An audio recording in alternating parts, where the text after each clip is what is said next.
Okay, let's get started with our next guest. I'm going to let him go ahead and give his bio. Our next guest is Dave Aaron. We're going to go old school on ufology. Dave formed the UFO Audio Video Clearinghouse back in 1986. He pulls no punches. He tells it how it is. I'm going to let him talk about his sightings, his work, everything that he has. Such an interesting gentleman. We've had so many great conversations on email, and I think you're going to enjoy Dave for the next 2 hours. So without any delay, let's get him on. Dave, are you there?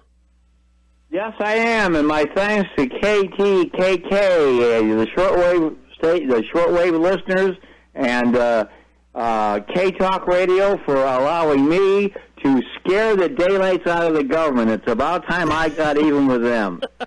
There you go. Well, and yeah, not only are you heard here in Salt Lake, of course, through the wondrous miracle of the Internet, which is going to try to be stifled down, and yes, our 9395 kilohertz, 100,000-watt transmitter, broadcasting our signal all over the world, well, many parts of the world. Dave, it's an honor to have you here, my friend. Thank you for giving me some time this evening. Oh, my pleasure, and to all my friends in Salt Lake City, I want to say hello to all my Mormon friends out there. I'm a member of the 2nd Ward in Yucaipa, California. Very good. We got a lot to cover tonight. Why don't you, we'll get it right from the horse's mouth, why don't you go ahead and give us a little background, Dave, on how this all came to be, how you pulled this all together, and some of the things we're going to talk about tonight. Because you've sent me enough. First, let me give you a scoop, okay? Go ahead. Because I have been up since 5 this morning, right? And today is an exclusive for KTKK, okay? So let me go back a little bit. Is my audio level fine and everything as far as broadcasting goes? You're doing fine, brother. Keep going. Okay. I used to date the second in charge of NBC Productions. NBC Productions owned Bonanza, The Tonight Show, Saturday Night Live, the NBC Movie of the Week, the Late Show. When I'm losing a name here, the guy that's now on CBS that wanted to take Johnny Carson's place. Oh, David Letterman. David Letterman, right? I dated her, right? She was my girlfriend, right? And I'll just use her first name, Mary, for all those non-believers out there that want to start investigating tonight, right? Her first name is Mary, and that's all I'm going to say, right? Right.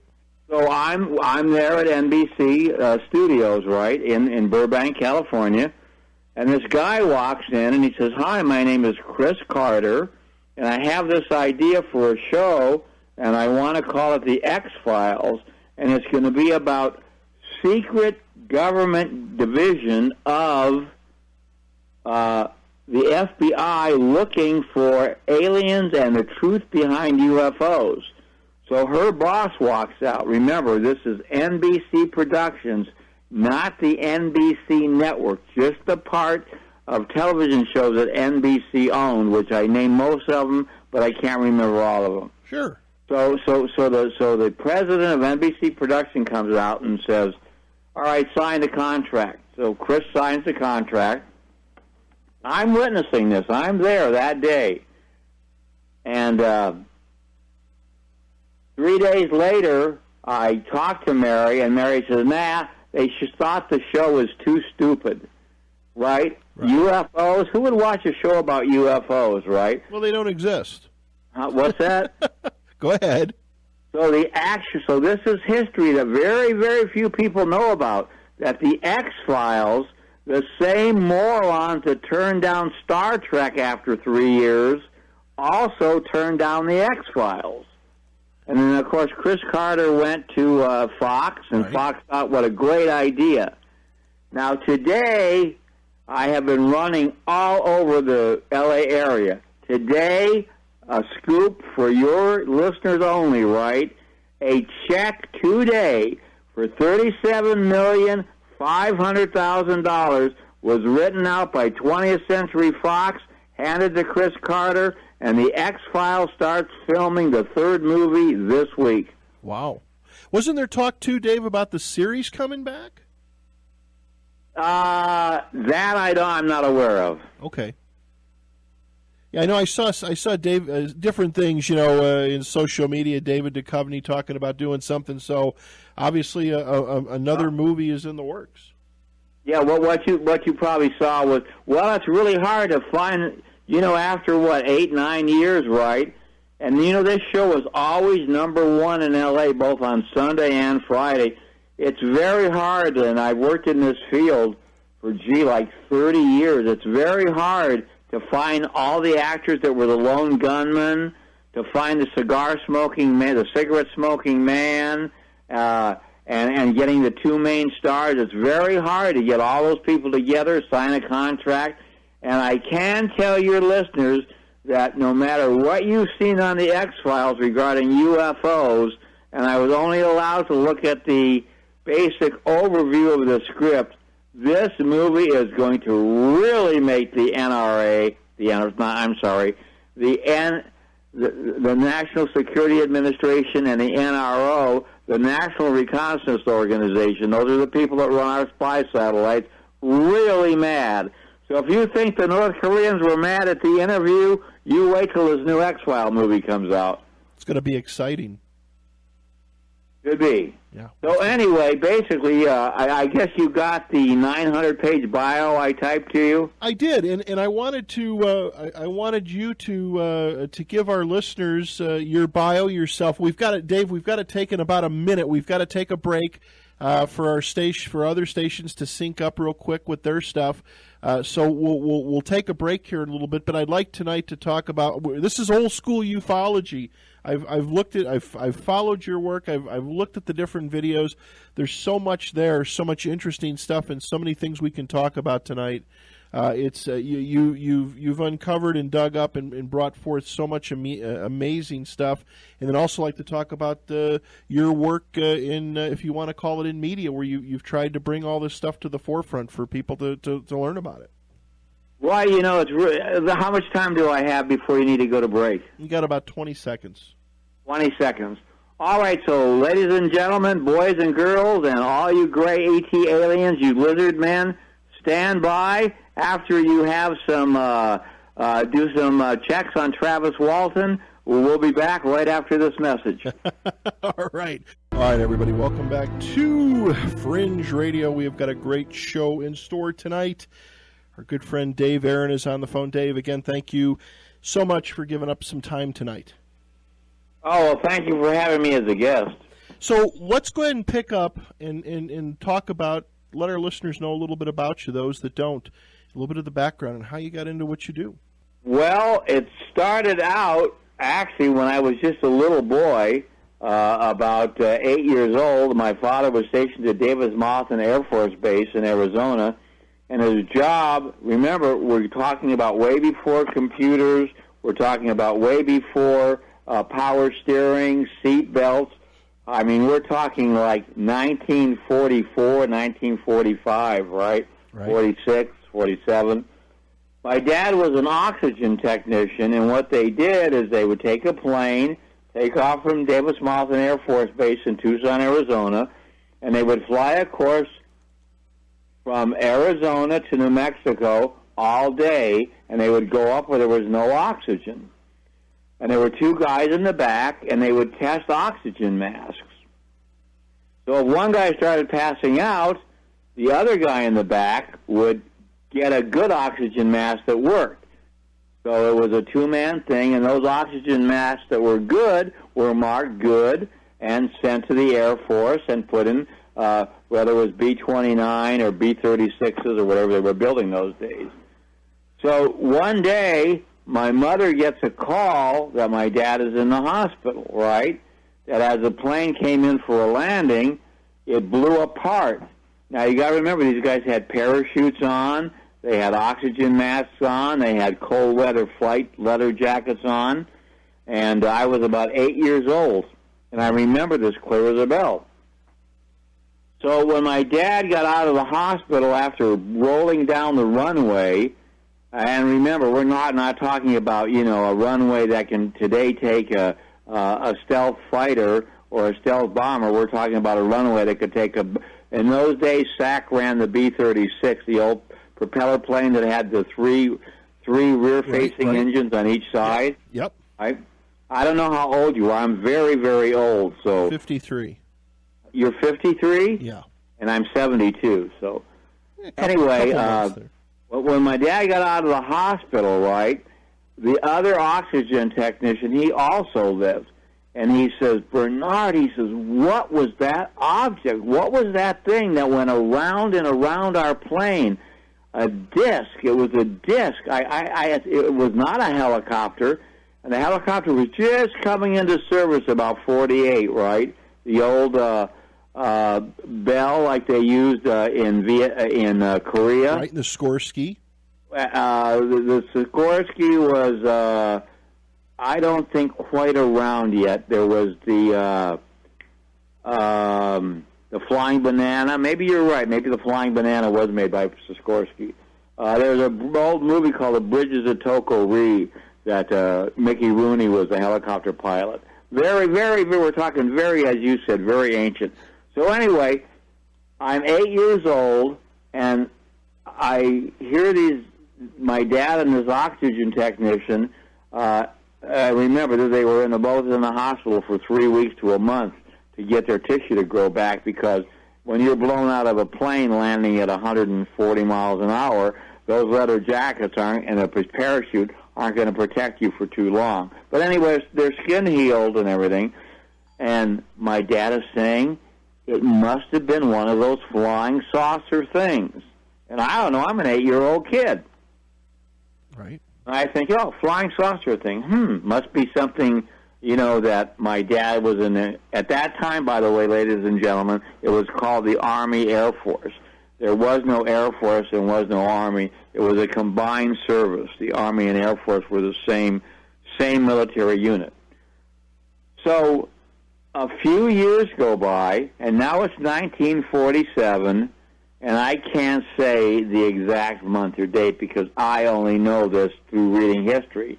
And what I see in Tucson, Arizona, my mother is taking me to what was called, in those days, when you bought a chicken, there's live chickens running around, and you point to that one, and the butcher goes and cuts that chicken's head off and defeathers it. When you wanted to buy a newspaper, you went to a newspaper rack, and we saw that headline. We saw that headline in the Tucson Daily Star, if I remember. And it says, UFO crashes at Roswell, New Mexico. And I went, no, it didn't say that. It said flying saucer. And I said, wow, that's the same thing my dad talked about 2 years ago. I wonder what it is. And that about ended it. The years went by. I served in the military, went through Vietnam, got out of the service, got married, had children, and just prior to getting drafted on February 9th, 1964. For the listeners out there, February 9th, 1964 is a very famous day in history. Now, I told you what that was in the email, remember? Yes. Any listeners out there got an email knowing what happened on that date? Tell us. Okay. That was the night that the Beatles were first on the Ed Sullivan Show, February 9th, 1964. And in those days, I used to take an old reel-to-reel Voice of Music audio recorder, and I would hang the microphone over the speaker, and I would record very few old UFO-type radio shows that go back to NBC Monitor and things like that. But that particular night, I was repairing my Voice of Music video recorder because it had a bad clank, clank, clank to it. So I have the motor on my lap, and I have the belts on my lap and the pulleys on my lap and grease all over the place. And my dad is in the other room, and that other room had a big sliding glass door. And my dad goes, come here, quick, come here. And I go, no, Dad, I've got all these parts on my lap. He says, you got to come here now. You got to come here now. So I thought he was having a heart attack. So I took everything off my lap, and I ran into the other room, and we go to the sliding glass door, and he says, what's that? Now, I want your listeners out there to picture a 50-cent piece or a plate coming in sideways. Not flat, but on an angle, right? Right, like a wing tipped up, like a wing making an aileron turn. Exactly, right. And it's an orange light, the famous falling a leaf effect, back and forth, just like a pendulum, right? The size of a star, getting bigger and bigger and bigger and bigger. This took about 30 to 50 seconds from the time he first spotted it, right? It didn't blink. It didn't twinkle. It was brighter, brighter, brighter, brighter orange, dimmer, dimmer, dimmer orange, brighter, brighter, brighter orange, dimmer, dimmer orange. And I went, oh, well, it wasn't that long ago that my father, my mother, and I, we went to a skydiving show, and these guys would jump out of airplanes and attach a flare to their boot, which they still do today. So your brain is trying to analyze something that is rational, right, on earthling terms, right? Right. And what we're seeing is not rational, right? It's not guys with jumping out of parachutes, because who would jump over a major city at 9 o'clock at night over the greater Los Angeles area? Well, this thing comes right above our house. I would say 70 feet above our house. It flips over, and when it flips over, the bottom is a bright white light, and then the top light is that orange light we saw, just as if it owned the sky. Now, we were the last house on the block on a dead-end street, and the next land was a big field that was right away for what today is called the Pomona Freeway, or the Interstate 60 in Southern California. Goes from Los Angeles all the way to Palm Springs, Indio, and on, or all the way. I can ask my assistant, how far does the 60 freeway go? Do you know? It probably just keeps going forever and ever, like the old Route 66. So anyway, this thing lands in the field. So my dad and I were trying to get logic, right? Mm-hmm. My mother says, I am not going near that thing. She goes in the bedroom and watches from the bedroom window, which faces the field. So the only logic my dad and I can come up with is this is a small twin-engine airplane crashing. So the field had a path through it, because on the other side of this field was a grammar school. So my dad and I, we run down there, and my dad stops about 60 feet from the craft. But I'm 21 at that time, 21 years old, and I go right up to it. I'm 6 feet away, and here's this big round thing about twice the length of a Greyhound bus, right? And all you have is no sound.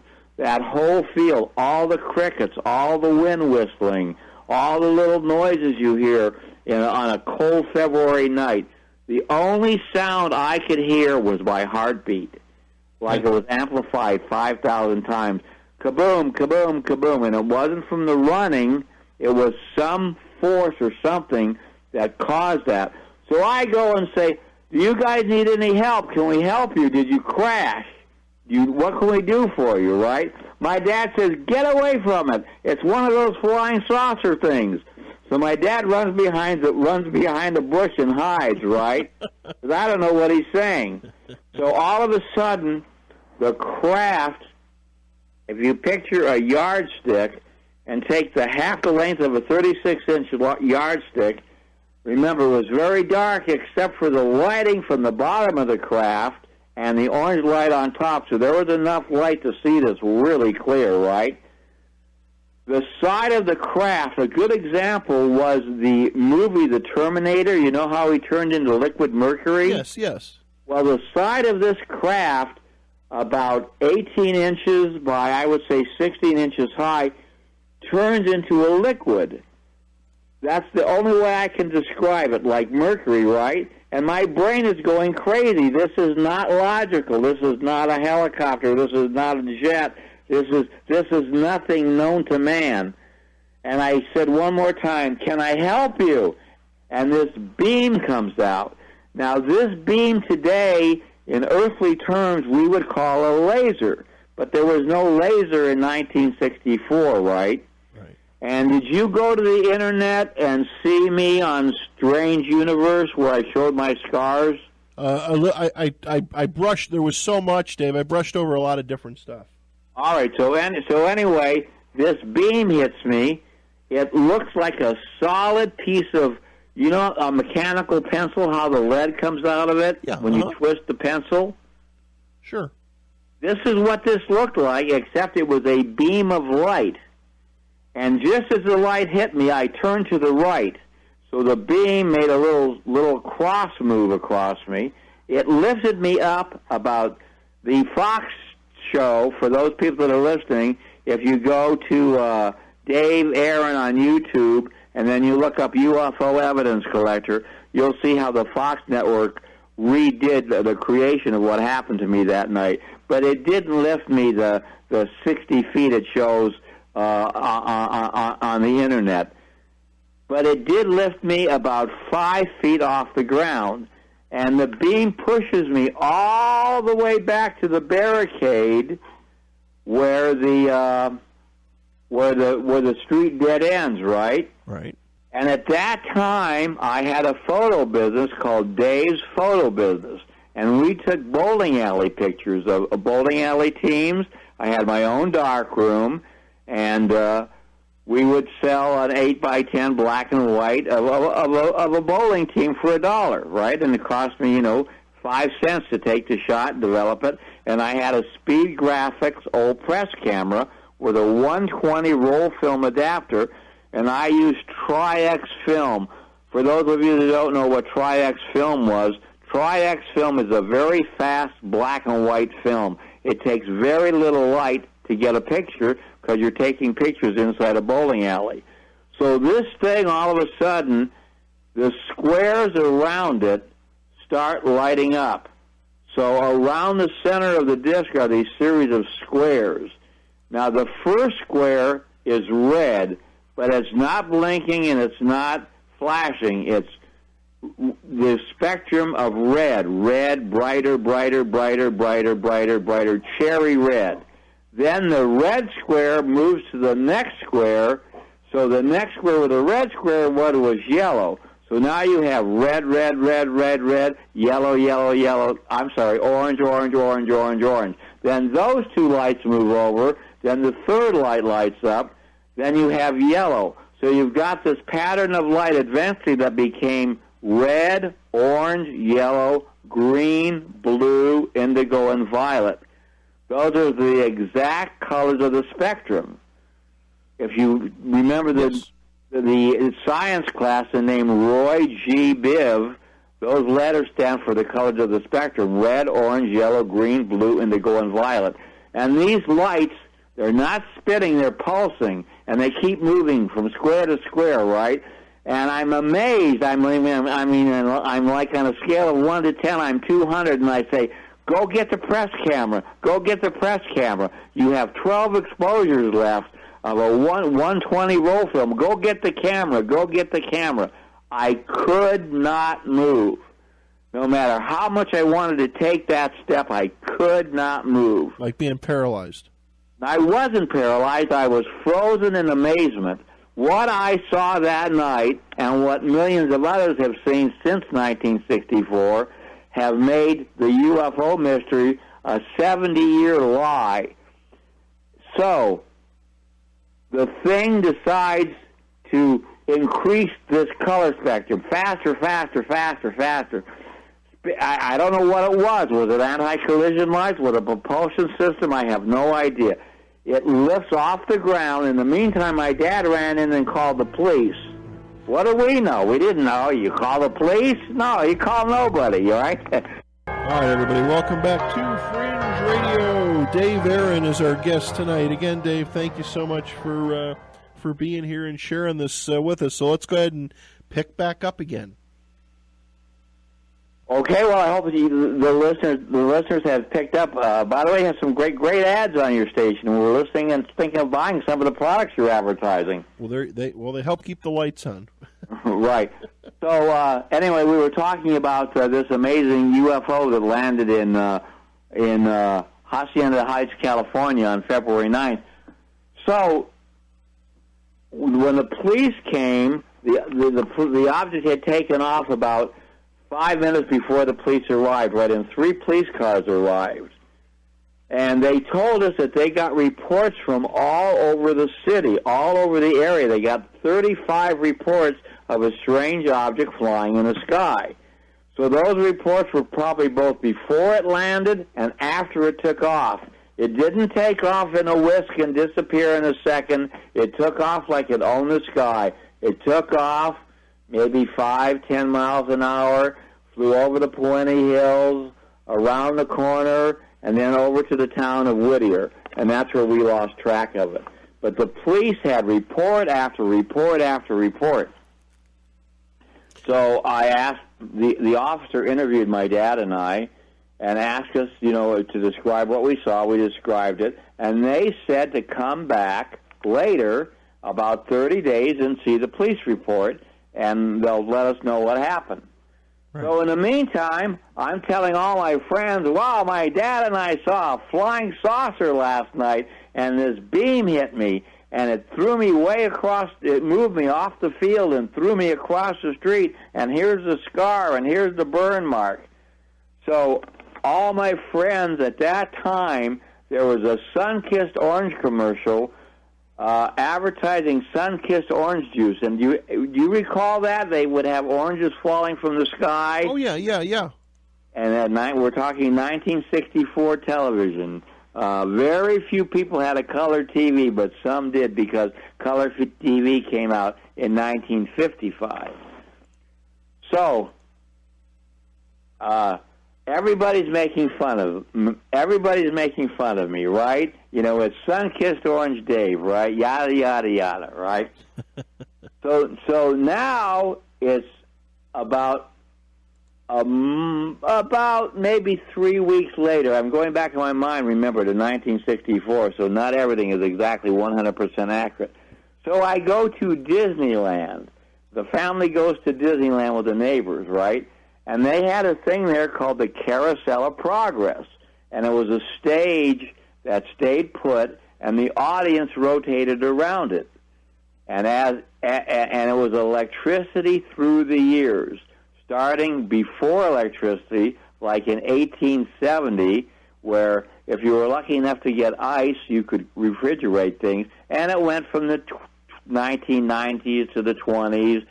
And finally, they went to the last exhibit, which was the electricity of the future. And in that particular exhibit, remember, this is 1964, and they're predicting the future, right? And they said electricity in the future, everybody will have their own computer, everybody will have a machine that will record one television show while you watch another, right? You'll be able to do television with a device no bigger than a pack of cigarettes. And I didn't pay too much attention to what now is a cell phone or to what now is the internet and the computer, but when I saw that machine that may be coming out someday, that where you could record one show and watch another, I went, aha, who would do this? Well, my dad came to California to work in television school. And here's a little bit more history, too. Minute Maid orange juice was owned by Bing Crosby. I don't know if you knew that, or a lot of your listeners knew that, right? I remember him doing the ads, though, when I was a young kid. Bing Crosby was a very, very family-orientated man. He wanted to be with his family, and he also had a television show. And he heard about this company called Ampex in Redwood City, California. And he went to them and said, well, tell me what this idea is For your listeners, a VTR, that's Victory Tango Robert, VTR, stands for videotape recorder, right? A VCR stands for video cassette recorder, which we had. Now, of course, everything is DVD. Sure. So Bing Crosby went to these people and said, "What's your idea here?" And they said, "Well, if we can combine a spinning head fast enough to move an electronic image, we could capture it on videotape, and then this is actually going back to about 1955. We could have television people be at home but give you a broadcast quality picture." So Bing Crosby says, "How much money do you need? I want to be the first one to be on television where I can do my show in the morning and watch it in the evening and be home with my family." And they said, "Wow, Mr. Crosby, we need about $3 million. He says, "I'll tell you what, I'll write you out a check because people never ask for enough money. I'll write you out a check for $5 million. I want 50% of the company."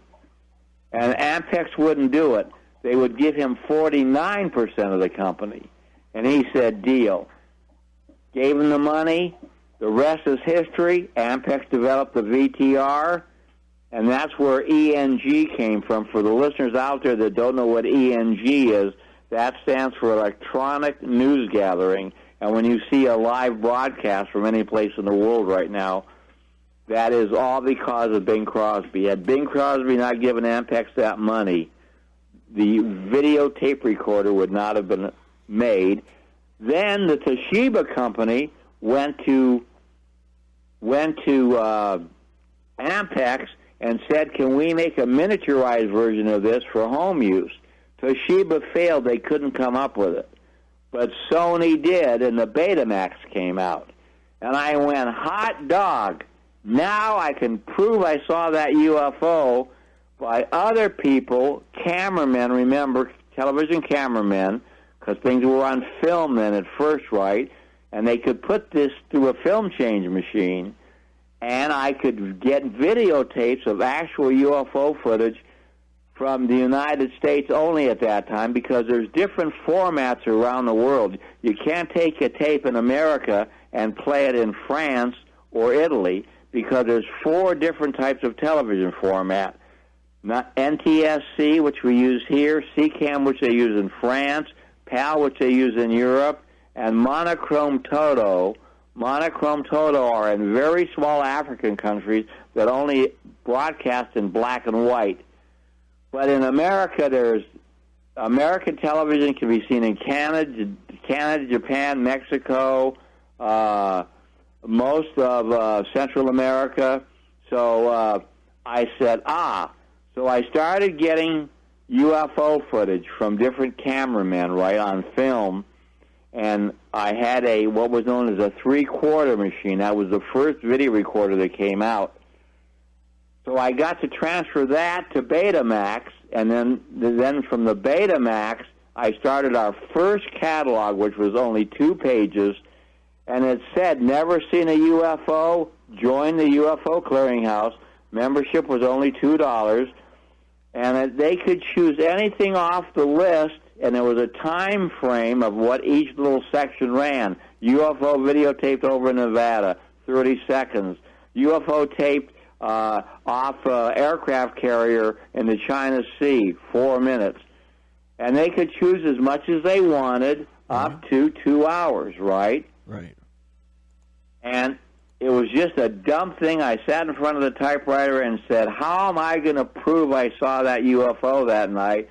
And how can a person that never saw a UFO, right, see one? And that's how the UFO Audio Video Clearinghouse started. It was just some guy, me, and when I was 21 years old, that saw at Disneyland a machine that would come out in the future, which was 1975, 76, I think the Betamax came out, right? Right. And that grew and grew and grew, And remember, the cheapest Betamax was $1,200, right? Then the big one with the built-in Trinitron screen was $3,600. So I asked my wife, I said, look, if I could buy 2 of these machines, we could use one to record and one to play, right? And it took her about 3 months to convince her, right? Because she knew that my mother, father, and I had seen this UFO. So anyway, time went on and on and on. The VHS recorder came out. And then people started sending me footage from all over the world. I was getting footage from Israel, from Greece, from Canada, from Central America. I had no idea there was this much 8mm and 16mm UFO footage. I mean, it was astounding. I would take mail sacks, and put them in the trunk of my car and stick them into the machine and see unbelievable footage. One of them was an alien actually. Now, folks, don't get hysterical. This is what I saw on a tape, right? An alien actually beaming down, and I don't speak Spanish, and this came from Mexico. And the people are talking back and forth in Spanish, and you see this thing coming down this beam, right? Right. And it wasn't exactly a gray, but it was kind of like a gray, right? And the people are talking in Spanish, and I never could figure out what that particular tape was until MUFON of Los Angeles, which is a mutual UFO organization, asked me to give a talk in Burbank, California. So I took all the best clips I had, and it was called UFOs Captured on Videotape. And, you know, Paul Davis was there, the producer of Roswell, the movie I worked on. Mm-hmm. Don Ecker was there. I'm sure we've had these people on as guests. Many of the people in the Los Angeles area. You had Yvonne Smith. I think she's been on your show, yes, right? Yes. They were all there as well. Ralph McCarran, I don't know if you know him, a very famous Area 51 researcher, and a couple of people that were bilingual, that understood Spanish and English. And I said, now this clip here, I don't understand. It appears that a being is being beamed down into this field. These people have a video camera, and they're videotaping it.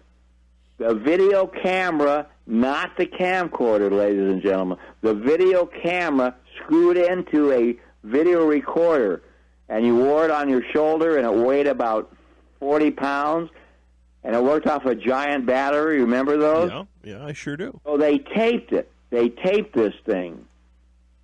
And I don't know what they're saying. So the audience members at my MUFON talk said, here's what they're saying.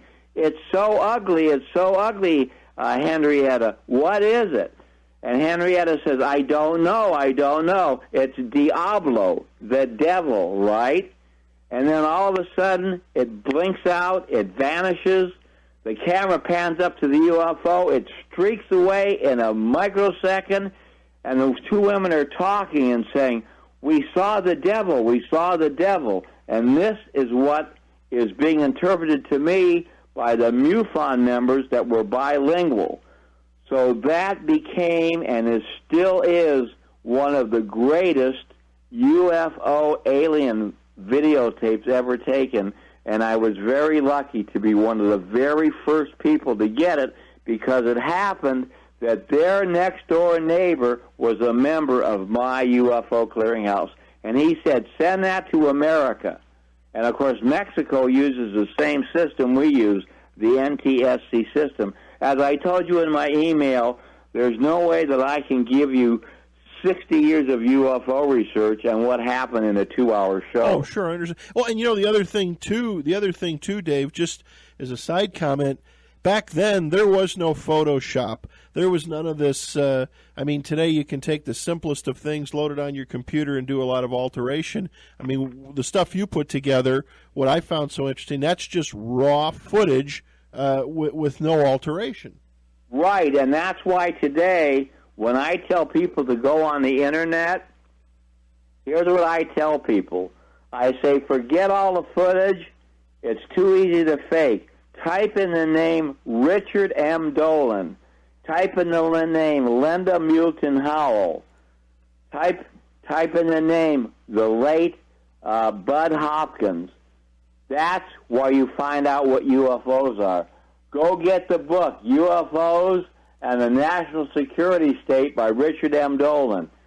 That's today's best proof. However, how much time have we got till the next break? About 2 minutes? Well, no, we're down to under a minute. We've got an NBC News break. Let you take a breather, and then we'll be back at about. Hang on one second. We'll give you the time. Right. I've done this before. Go ahead.